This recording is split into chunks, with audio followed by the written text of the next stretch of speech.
Hello everyone, welcome back to Nichu Family Logs. ముందుగా అందరికి వినాయక చవితి శుభాకాంక్షలు.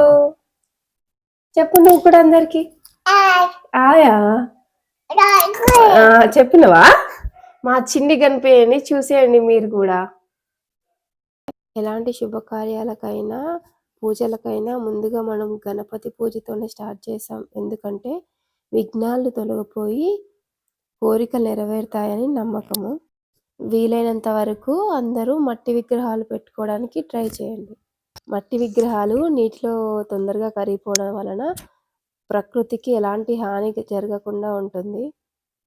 ఇప్పుడు అంటే ఇలా బొమ్మలు ఇట్లా అమ్ముతున్నారు, కానీ మా చిన్నప్పుడు అయితే మేమే బంక మట్టి కానీ లేకపోతే నల్లరేగడి మట్టి ఉంటుంది, ఆ మట్టి తీసుకొచ్చి ఒక ప్రతిమలాగా అదంతా మట్టితోనే చేసేవాళ్ళం మేము.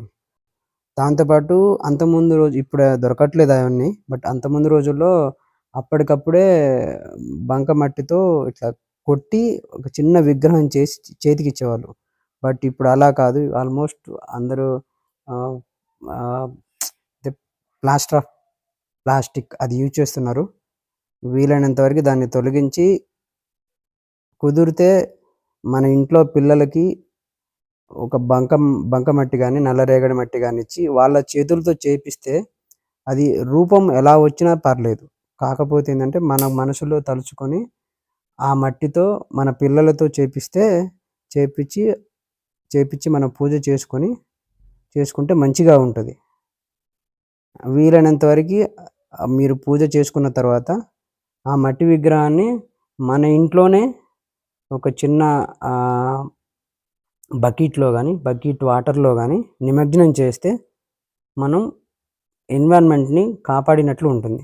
కాబట్టి అందరూ ఈ విధంగా ఒకసారి ట్రై చేసి చూడండి.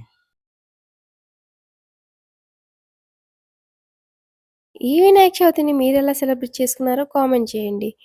అలాగే డూ సబ్స్క్రైబ్ మై ఛానల్.